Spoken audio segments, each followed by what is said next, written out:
Hey guys, what's up? Welcome back to our channel. Myself Free and you are watching Vlogging. তো দেখে নাও এই সানসেটের ভিউটা, সূর্যটা কত অ্যাট্রাকটিভ লাগছে। আর এখানে সন্ধ্যা নামার পর লাইট, লোক, হট্টগোল সব মিলে এক অপরূপ আকর্ষণীয় পরিবেশ সৃষ্টি হয়। আর এখানে সমুদ্রের স্নিগ্ধ গন্ধ, ঢেউয়ের শব্দ সব মিলে এক মনোমুগ্ধকর পরিবেশ সৃষ্টি হয়। আর এই পরিবেশের মনোমুগ্ধকর পরিবেশ থেকে বেরিয়েই তোমরা দেখতে পেয়ে যাবে এত লোকের মাঝে এত এত লাইট অ্যান্ড স্টল একটা আকর্ষণীয় সৃষ্টি করে, আকর্ষণ যেটা তোমাকে অটোমেটিকলি অ্যাট্রাকটিভ করবে।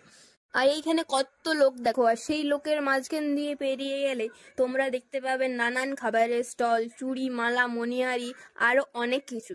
আর এক কথায় বলতে গেলে সব মিলিয়ে একটা অ্যামেজিং জায়গা হচ্ছে পুরী। আর এইখানে তোমরা তোমরা এখান থেকে এতটাই ভালো জায়গা যে তোমাদের আর বাড়ি ফিরতেও ইচ্ছে করবে না এখানের থেকে। তো এইভাবে আমরা একটু ঘুরতে থাকি। আর জাস্ট তোমরা লাইটে দেখো কতটা সুন্দর লাগছে। আর এইখানে তোমরা তোমাদের মনের ইচ্ছে মতো নানান জিনিস রয়েছে, নানান হস্তশিল্পীও রয়েছে, শাক, আরও অনেক কিছু। আর ওইদিকে মেলাও বসেছিল। আমরা মেলাটার মধ্যে দিয়ে যাইনি, সেদিন আমরা একটু এই দিকেই কেনাকাটা করেছিলাম। আর এইভাবেই আমাদের সন্ধ্যাটা পেরিয়ে যায়। তো ভিডিওটা তোমরা পুরোটা দেখো, এটা আমাদের একটা মিনি ব্লগ ছিল। তো এখনকার জন্য এই পর্যন্ত।